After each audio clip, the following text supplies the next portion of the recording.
सो now Tata tele services यानी कि TTML, और देखिए 62 रुपये 25 पैसे का प्राइस है। और इसके ऊपर बहुत सारे यहाँ पर जो है सवाल आ जाते हैं कि क्या करना चाहिए इस प्राइस पर, क्योंकि अगर हम देखें स्टॉक 300 रुपये के लेवल से गिरा है और लोग 300 रुपये से इस शेयर को लेकर बैठे हैं।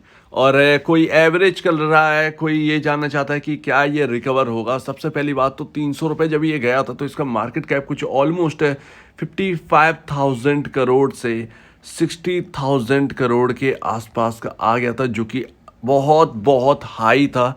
और ये लगातार इसके अंदर जो लिक्विडिटी बनी हुई थी वो इसको खींच कर ले जा रही थी, ना कि यहाँ पर जो है आपको पता ही नहीं चल रहा था किसी को इसकी वैल्यूएशन इतनी ज़्यादा स्ट्रेच होती जा रही है। स्ट्रेच का मतलब इतनी ज़्यादा महंगी होती जा रही है क्योंकि मार्केट में न्यू लोग यहाँ पर जो है ना एंट्री कर रहे थे और सबको यहाँ पर बस एक ही खबर मिल रही थी कि TTML के अंदर आपका यहाँ पर जो टाटा का एक ऐप है, सुपर ऐप, उसका बिजनेस यहाँ पर थमा देंगे। तो 3 रुपए से 300 रुपये चला गया।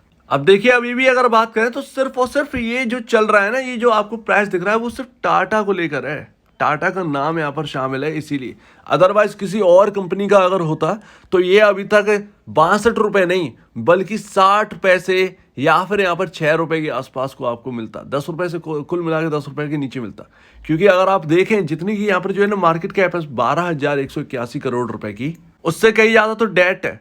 देखिए 19,392 करोड़ का डेप्ट है, कर्जा है इस कंपनी का, तो उसकी मार्केट वैल्यू से ज़्यादा है। सो अभी देखिए ये सिर्फ यहाँ पर बस एक ट्रस्ट ही है जो कि यहाँ पर जो इस स्टॉक को बचा कर रखे। और टाटा ने जो नए बिजनेसेस दिए, क्योंकि टाटा का मानना है कि यहाँ पर जो है इस कंपनी को हम जो नए बिजनेसेस हैं उनको थमा देंगे इस कंपनी को और इसको रिवाइव करेंगे। और ये 19,392 करोड़ ना ये खुद कमाएगी और खुद ही यहाँ पर जो है ये डेप्ट को कम करेगी।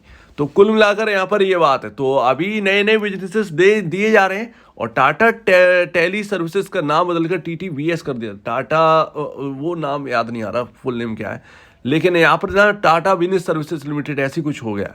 लेकिन अभी तक मार्केट के अंदर स्टॉक का नाम चेंज नहीं हुआ है, लेकिन बाहर अगर आप देखेंगे साइट पर जाके तो उसके नाम चेंज हो गए। उसको बहुत सारे जो यूनिक वर्क्स हैं जैसे क्लाउड, वाकी वगैरह वगैरह दे दिए गए हैं ताकि ये अपने आप को कर्ज से मुक्त कर सके। अब सबसे बड़ी बात है कि अगर आप नेट सेल देखें इस कंपनी की तो बिल्कुल भी कुछ बदला नहीं। अभी Q4 के रिजल्ट आ जाएंगे, अगर Q4 के रिजल्ट Q3 के रिजल्ट जो 281.90 करोड़ की नेट सेल है अगर उससे कमज़ोर आए तो फिर यहाँ पर जो है ना ये स्टॉक और फिसलता हुआ नजर आएगा, फिर से यहाँ पर फिसलता हुआ नजर आए। क्योंकि यहाँ पर IT की बात करें तो इन्फी जो है ना ये भी एक IT का ही अब स्टॉक है, ये भी अब एक IT का ही स्टॉक है TTML। जी हाँ, ये रियलिटी है, TTML अब एक IT का स्टॉक है।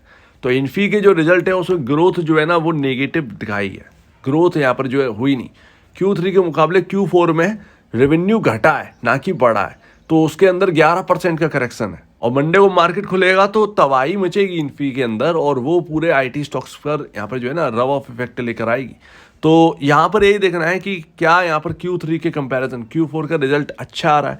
और एक रेंज बनी हुई है, इसकी सबसे हाईएस्ट जो नेट सेल है वो टाटा टेली सर्विसेज की 284 करोड़ है और अभी का जो Q3 आया था उसमें 282 करोड़ रुपए की यहाँ पे जो है नेट सेल निकल के आई थी। अगर इस बैरियर को तोड़कर Q4 में बढ़ता है, जैसे 284 को क्रॉस कर देता है रेवेन्यू Q4 में जो अभी आपके सामने रिजल्ट आने वाले हैं, तब यहाँ पर एक समझ में आया कि हाँ भाई कंपनी यहाँ पर जो है ना अब इसका कहीं ना कहीं टर्न अराउंड होना स्टार्ट हो गया है।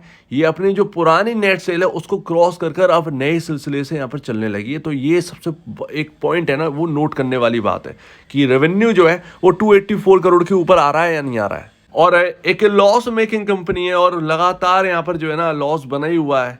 292 करोड़ रुपए का यहाँ पर घाटा है, सॉरी 279 करोड़ रुपए का घाटा है Q3 में।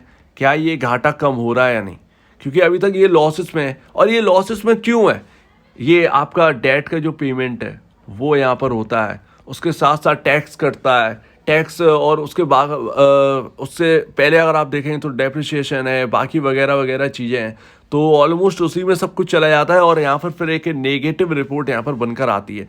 तो कैसे क्या होगा, क्योंकि अगर आप EBITDA देखें जो कि यहाँ पर जो है आपके एक्सपेंसेस हैं वो काट कर जब आते हैं, कट कर कर जो आते हैं उसके बाद EBITDA में यहाँ पर जो है ना आपका डेप्रिसिएशन, आपका टैक्स वैक्स कट कर आपका नेट प्रॉफिट निकलता है। लेकिन अगर हम सिर्फ यही देखें कि कंपनी का जो खर्चा है उसको अगर रेवेन्यू से माइनस कर देंगे तो ऑलमोस्ट 125 करोड़ के आसपास का प्रॉफिट ये कंपनी करती है। फिर में ये लॉसेस में जाती है 125 करोड़ को खर्च करने के बाद भी। यहाँ पर जो है टैक्स और डेप्रिसिएशन और बाकी वगैरह वगैरह टैक्सेस के बाद, सॉरी, आपका डेट जो है ना चुकाने के बाद ये कंपनी नेगेटिव यहाँ पर पोस्ट करती है अपना रिजल्ट। और अगर आप देखें तो एफआईएस के साथ कुछ हुआ नहीं है भाई इस कंपनी में। जो आ गया आपका लेटेस्ट पैटर्न Q4 का, एफआईएस ने कुछ नहीं किया। 2.16 है, 2.18 की जगह 2.16 कर दी। 0.02% यहाँ पर जो है ना वो स्टेक कम किया एफआईएस ने। इसके साथ साथ यहाँ पर प्रमोटर तो लगातार बने हुए, प्रमोटर नहीं बेचेंगे, यानी टाटा नहीं बेचेंगे। तो टीटीएमएल का अगर पैटर्न देखें ना तो कुछ इस तरीके का बन रहा है, 62.30 रुपये और ये कुछ रेंज में चल रहा है ये स्टॉक। और यहाँ पर अगर इस तरीके से चलता रहा तो ब्रेकआउट या तो ऊपर की तरफ कभी भी दे देगा या फिर नीचे की तरफ दे देगा। और उसमें Q4 का बहुत बड़ा रोल होगा, Q4 का बहुत बड़ा रोल होगा। तो यही बात है कि वैल्यूएशन जो है ना वो यहाँ पर किसी ने स्ट्रेच नहीं की थी, वो लिक्विडिटी जो आ रही थी उसने सबको फंसा दिया। और इसकी वैल्यू इतनी नहीं होनी चाहिए, 300 रुपये बहुत ज़्यादा हो गया था, क्योंकि कर्जे वाली कंपनी है, आपका प्रॉफिट कुछ है नहीं, आपका नेट सेल कुछ हो नहीं रहा है और आप 60,000 करोड़ की बात कर रहे हो। तो ये बहुत ज़्यादा यहाँ पर जो है ना दिक्कत वाली बात थी और ये समझने वाली बात थी। लेकिन नए लोग को कैसे बताया जाए कि इस तरीके से, तो वो जो आता चला गया, जो इंटरनेट पे चलता चला गया, वह उसी में सब कुछ फंसते हुए चले गए। और सुपर ऐप के ऊपर बहुत यहाँ पर जो है खबरें आ गई थी। तो सुपर ऐप तो कुछ पता ही नहीं चला कि सुपर ऐप का काम दिया है या नहीं दिया है। उल्टा सुपर ऐप की जगह कुछ और काम दिए गए हैं। तो सुपर ऐप तो कुछ नहीं हुआ, सुपर ऐप की कोई खबर नहीं आई और किधर से भी यहाँ पर जो है दी नहीं की। तो जो इंटरनेट पर बस बातें चल रही थी, बस वही सब यहाँ पर जो है ना इसके अंदर फ्लोज लाते रहे और ये हाई चला गया। एक खबर आई, सरकार यहाँ पर जो है हिस्सेदारी यहाँ पर लेगी और वो 52 रुपये के आसपास लेगी और स्टॉक आपका फिर क्रैश होना स्टार्ट हो गया, फिर वो उसी प्राइस के आसपास आ गया। हालांकि सरकार को फिर वो सेटलमेंट हो गया, लेकिन क्या बात क्या फिर रही, फिर वो तो सब चीज़ें यहाँ पर जो है वो बिगड़ चुकी थी। कुल मिलाकर यहाँ पर यही है कि अगर अभी भी देखें तो वैल्यूएशन बहुत महंगी है, अभी भी महंगी है, स्टिल महंगी है। और यहाँ पर आपका Q4 देखिएगा कि क्या कहता है, क्या Q4 में तस्वीर चेंज हो रही है, नहीं, पिक्चर कितनी चेंज हो रही है, ये इंपॉर्टेंट है, क्योंकि कर्जा बहुत है चुकाने में। यहाँ पर जो है ना इनको कम से कम यहाँ पर जो रेवेन्यू जो इनका पर क्वार्टर आ रहा है वो एटलीस्ट 1000 करोड़ के आसपास जब आने लगेगा ना रेवेन्यू, तब जाकर यहाँ पर कुछ बात बनेगी TTML के अंदर, तब जाकर कुछ बात बनेगी। 1000 करोड़ का रेवेन्यू, उसमें कुछ 500 करोड़ 400 करोड़ 300 करोड़ भी अगर प्रॉफिट निकालेंगे सब कुछ काटने के बाद भी, तब यहाँ पर कुछ बात बनेगी। तब जल्द से जल्द यहाँ पर जो है ना कर्ज जो है ना वो कर्ज मुक्त हो सकेगी ये कंपनी। फिलहाल जो नंबर्स हैं उस हिसाब से कुछ नहीं लग रहा है। तो Q4 पर देखिए, और टाइम तो लगने वाला है, जी हाँ टाइम तो लगने वाला है। ऐसा नहीं है कि एक दिन में सारी पिक्चर बदल जाएगी, एक साल के अंदर अंदर सारी की सारी पिक्चर यहाँ पर चेंज हो जाएगी। वो अलग बात है कि टाटा आके ये कंपनी जो है वो अनाउंस कर दे ग्रुप की यहाँ पर जो है TTML का कर्ज यहाँ पर जो है 50% कम कर देंगे हम, तो अचानक से TTML के अंदर वो उछाल आ जाएगा उसके अंदर, क्योंकि कर्ज की कमी, वो सारी चीज़ें जो कर्ज चुकाते हैं वो बचने लगेगा इस कंपनी के अंदर। तो वो एक अलग बात है।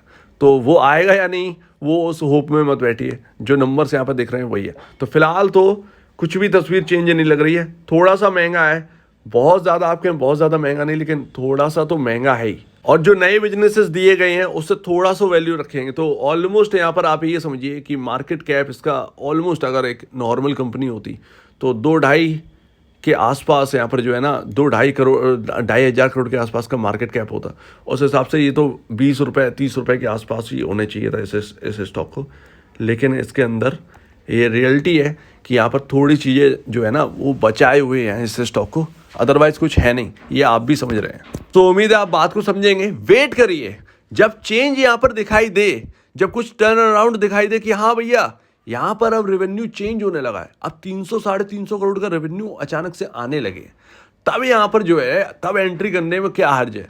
अदरवाइज यहाँ पर अगर फिर से डाउन साइड जाने लगी तो फिर वही, इसीलिए मैं कह रहा हूँ Q4 देखिए। Q4 में अगर यहाँ पर जो है ना ये अपना बैरियर तोड़ता है रेवेन्यू का और हाई रेवेन्यू लाता है, तब यहाँ पर जो है एंट्री बनाने की सोचेगा। अभी यहाँ पर क्या मतलब है। तो नए लोगों के लिए यही है, पुराने लोग तो बेचारे फंसे हुए हैं, क्या कर सकते हैं। सो उम्मीद है आप पूरी बात को यहाँ पर समझे होंगे। आपका क्या कहना है इसके ऊपर कमेंट सेक्शन में कहिए, और अगर आपको इस वीडियो में प्रॉब्लम है, कुछ पूछें, कुछ बताना, कुछ कहना है तो प्लीज़ कमेंट सेक्शन में कहिए। और अब वीडियो देखने के लिए बहुत धन्यवाद दोस्तों।